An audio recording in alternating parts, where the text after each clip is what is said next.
Now we will continue to talk on the visible learning. Over to brother Mohamed Azam sir. Assalamu alaikum wa rahmatullahi wa barakatuh. Alhamdulillah Rabbil Alameen. Honorable ulama ikram, respected teachers, Assalamu alaikum wa rahmatullahi wa barakatuh. And good morning, everybody. It's nice to see around 60 people joining for this learning session. If we teachers, until and unless we develop a habit of continual learning, then we stand nowhere, right? So that was quite inspirational from the previous speaker. Maulana Sahib said that, yes, we are doing our part. What you people have done? Really, that's a question to be answered, right? So now the last week, we were discussing about visible learning for teachers, and that will maximize the impact on learning. That is the research output of John Hattie, an Australian educationist, right? So we'll quickly go through the slides, what we saw in the last week, then we'll continue, inshallah, right? Then it's 15 years of research involving millions of students and evidence-based research into what actually works in schools to improve learning, right? And we will also try to use these principles, what we are learning.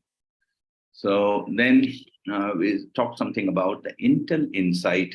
Every computer, you see that a logo placed outside that says that something which is inside, that is Intel, which is the processor, which really gives the output, right? You have a hardware, you have a software, and until and unless there is a processor, this input and output will not work, right? So we have the hardware and software, but it won't work. The Intel Insight is for a computer, right? Then what are we? Are we the Intel Insight of our school? That was a question asked, right? Then we were talking about visible learning. So there are things which are tangible and intangible, right? Tangible things are which you can feel, yes, but intangible things like the child comes with knowledge in the bag, right? He brings books, and if he goes back with the knowledge in the bag, then we have not done our duty, right? So that knowledge is to be transferred to his head, right? So he has to understand things and learn things, and that should be visible. So intangible things, it is very difficult to measure. So these techniques, what Mr. John Hattie proposes, will make the visible, the learning visible, right? So that we discussed. Then, so he had done around 800 meta-analysis, 50,000 research articles he has visited, and he has done meta-analysis on that, and around 150,000 effect sizes he has measured. Around 240 million students have been involved in this. So we as teachers, we try to have a lot of interventions in our day-to-day teaching learning process, and every intervention has got an effect, right? It will affect.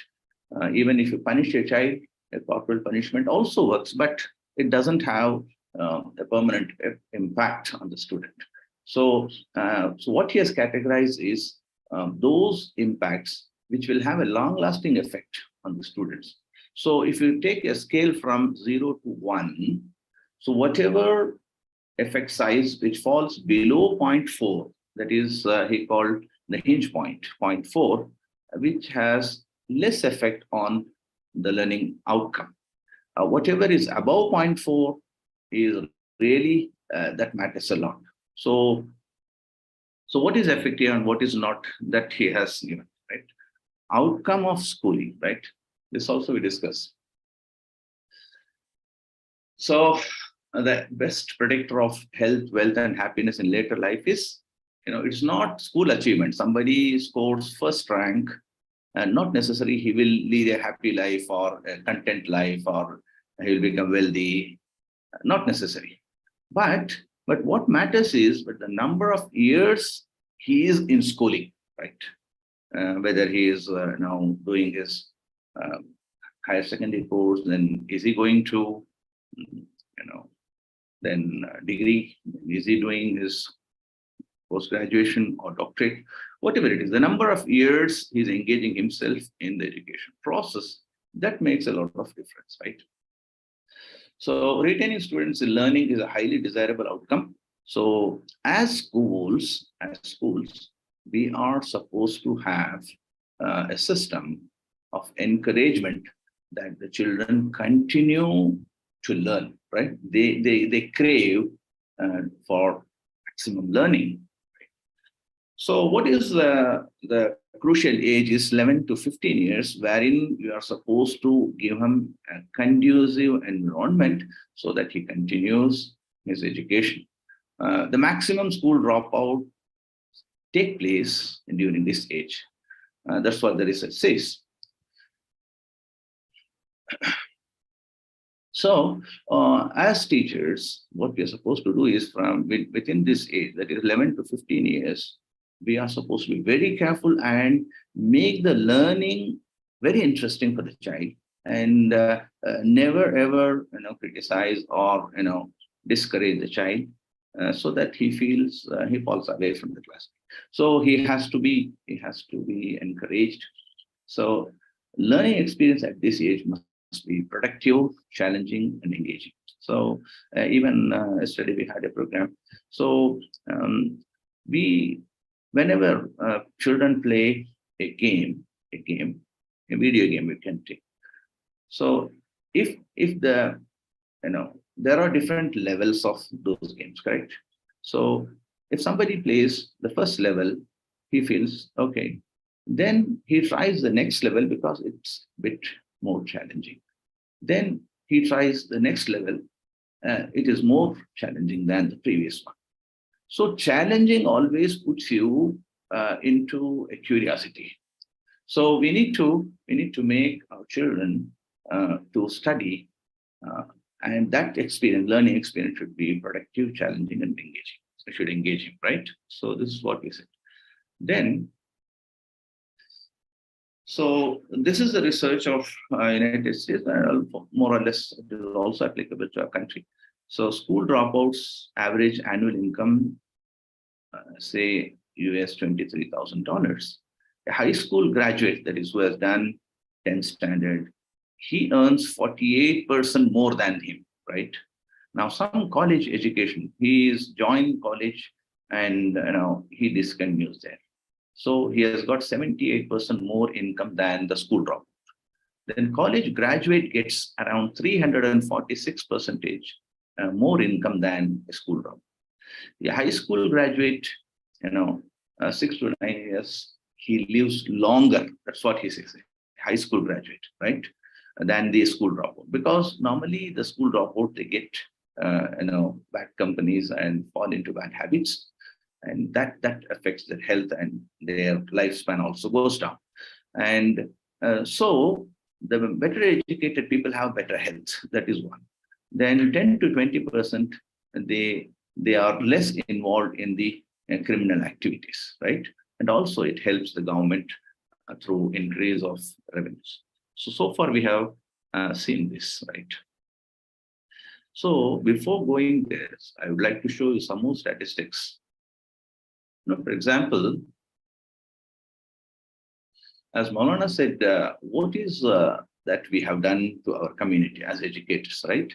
So now this is a statistics of, are you able to see this? No, this is statistics of 2004 and 5. Nevertheless, even if you take the statistic now, it will be hardly a 0.5% of up and down, that's all. Otherwise, the statistics remain same. If you see the communities like the Hindu community, if you take definitely 20 to 30 years of age, in general category, they are 18.6% or graduates.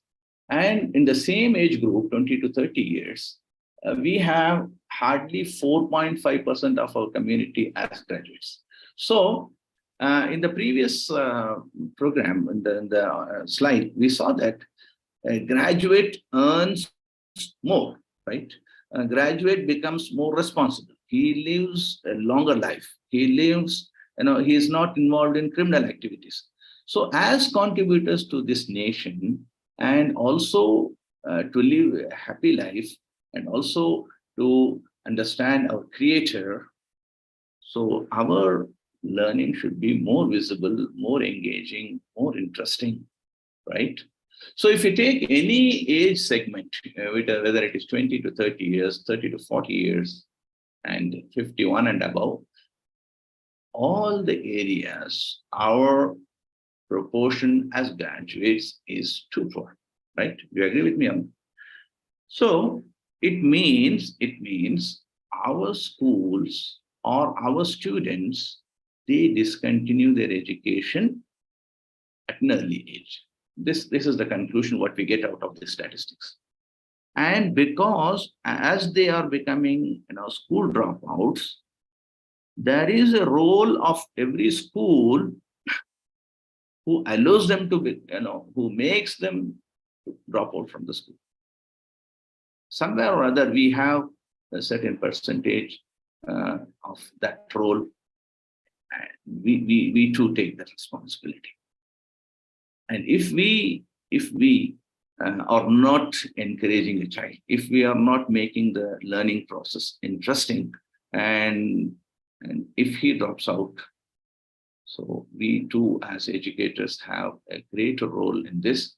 So we need to improve upon our education process. In the recently declared UPSC Civil Services Examination 2022, 29 candidates from our community, they have made it to the final list. So total selection is 933 candidates, and our candidates are only 29, which makes to 3.11%. Whereas our community, as per the government census, we are around 14%. See, if you have any item, for example, you have a ceiling fan or a tube light or anything which is useful in a house, if it goes out of order, you try to repair it. Otherwise, once it goes US, it loses its status.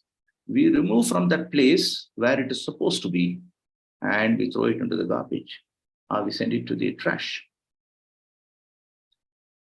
So as a community of Muslims, if we are not contributing to the nation, right? We are part of this nation. And if we are not contributing, then who will like it? Are we doing right? Are we delivering our responsibility as citizens of this country? Right. So recently I had a visit to Calcutta, and had an opportunity to visit Al-Amin Mission group of schools, wherein I learned that around 59,000 students are in residential program, 59,000 students.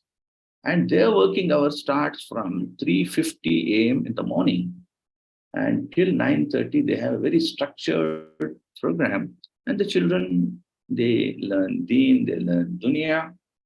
And the Muslim population of West Bengal is around 29%. And most of the medical colleges, they have around 30% seats occupied by the Muslims. It means at least if they are 30%, they are taking 30% share of their medical seats.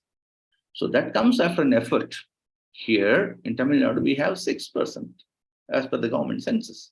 And we are 3.5% quota. We don't go beyond that, right? In all India basis, we have around 14%, 14.7% Muslims, and our representation in UPSC is hardly 3%. Okay, so this scenario has to change. Who will change? So if you see that the destiny of a nation is shaped in its classroom, right? We are a great nation, right? It's going to be a knowledge power for the whole world, right? So as Muslims, we have to contribute our bit to this nation. So now I'd like to show where we are supposed to be, there we are only 3.11%. Where we are not supposed to be, you see this, it's a sorry state. Behind the bars, say Maharashtra, we have around 12% of Muslims, and Muslim convicts are, if there are 100 persons in jail, 20% are Muslims. So there the percentage is more, right? What I mean to say here is less education leads to crime, right? Involvement in crime. And I'm not talking about the worldly education. We need to understand deeness, because that makes you a perfect citizen. So you will be more responsible, because it's not only the government watches you, but even as a mu'min, you are always, watched by Allah subhanahu wa ta'ala. So that, with that sifat we live, we will never be, doing mistakes if we have that feeling that Allah is watching. A government machinery can fail because, say, if you jump a traffic signal, sometimes the police constable might not see you. But if you feel that, yes, my Rabb is watching, and even this is a mistake, you will never do it. So this type of conscious individuals we need to deliver to the society. For that, the visible learning might definitely help us, right? So again, I'll go back to visible learning part. So almost my time is also getting over 2 minutes, right? So practice of teaching, whatever mind frames are required by the school leaders and teachers, right? To make the visible learning, okay?